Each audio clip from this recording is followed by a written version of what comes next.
आज जो union budget पेश किया गया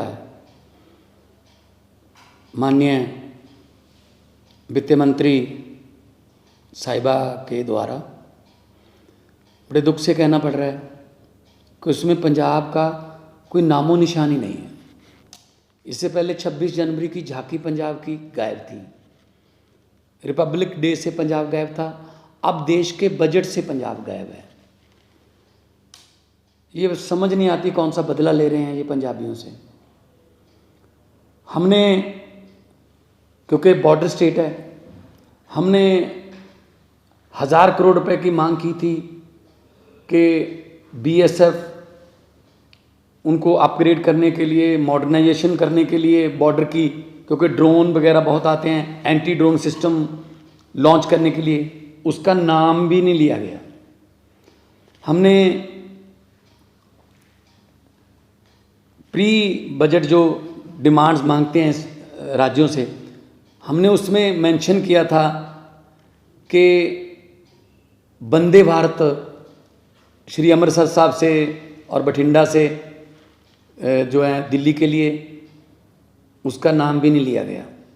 जब मैं बतौर मेंबर पार्लियामेंट वहाँ लोकसभा में था तो मैंने एक आइडिया दिया था जो कि रेलवे मंत्री साहब ने एक्सेप्ट भी किया था कि रिलीजियस टूरिज़्म के लिए बहुत एक 5 तख्तों को जोड़ने वाली एक ट्रेन चले, जो अभी तो जो श्री अमृतसर से नांदेड़ साहब जाती है उसकी 2-2 महीने की बुकिंग है।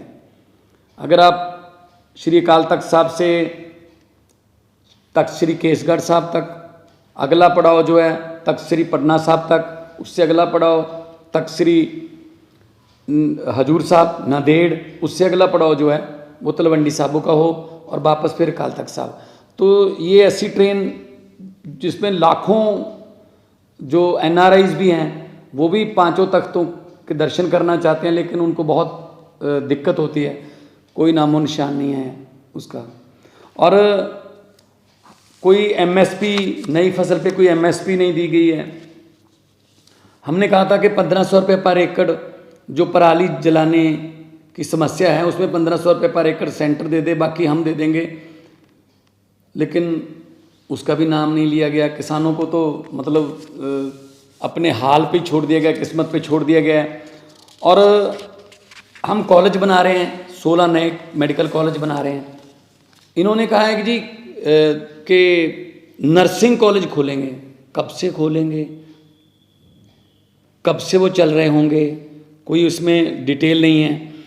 और सबसे बड़ी बात है कि शेड्यूल ट्राइब्स के लिए काफ़ी सहूलतें दी गई हैं, अच्छी बात है, लेकिन शेड्यूल कास्ट के लिए कोई भी ऐसी स्कीम नहीं है कि जो शेड्यूल कास्ट हैं, एससी हैं, बीसी हैं, जो पिछड़े वर्ग से हैं, उनको ऊपर उठाने के लिए, उनको उनका जीवन स्तर ऊपर उठाने के लिए कोई पैकेज हो। तो सिर्फ कागज़ में लिपटा हुआ एक लिखती एक स्क्रिप्ट थी। इससे पहले भी बजट में पेश कहा गया था आने वाले 2023 में, 2024 में हम किसानों की आय दुगनी कर देंगे। कहाँ दुगनी की है आय उनकी? एमएसपी के नाम से तो ये सरकार, मेरे ख्याल में सेंटर सरकार जो है चिढ़ती है। तो किसानों से एक किस्म का बदला लिया गया है, क्योंकि उन्होंने आंदोलन किया था, इतना बड़ा आंदोलन किया था, तो किसानों के बारे में कुछ नहीं बोला गया, कोई एमएसपी नहीं दी गई। और पंजाब एक बॉर्डर स्टेट है, हमें बहुत चैलेंजेस हैं। हमारी पुलिस को अपग्रेड करने के लिए, हमारे बॉर्डर को अपग्रेड करने के लिए हमने एक सजेशन दिया था कि जो तार के पार 3-3, 4-4 किलोमीटर तार के पार ज़मीन है, क्यों ना तार को हम 200 मीटर तक ले जाएं। इंटरनेशनल लॉ है कि 150 मीटर तक आप लेके जा सकते हो, लेकिन हम कहते हैं 200 मीटर तक ही ले जाओ, ताकि जो तार के पार जिनकी ज़मीन है वो किसान जो हैं उनको आई कार्ड दिखा के, और बीएसएफ का भी टाइम उनकी फिस्किंग में, तलाशी लेने में जाता है, बीएसएफ खुद जाती है खेती करवाने के लिए, तो कि 200 मीटर तक तार ले जाएं तो बहुत सी ज़मीन जो है वो तार से इधर आ जाएगी, बहुत किसानों को फ़ायदा हो जाएगा। उसका कोई मेंशन नहीं किया गया। तो मुझे तो लगता है ये कोई बदला ले रहे हैं पंजाब से, लेकिन पंजाब जो है वो एक ऐसी स्टेट है जिसने 90% कुर्बानियाँ देश को आज़ाद करवाने में और अभी भी देश की आज़ादी को कायम रखने में हम कुर्बानियाँ दे रहे हैं। तो ऐसा पंजाब के साथ अन्याय जो है वो अच्छा नहीं है।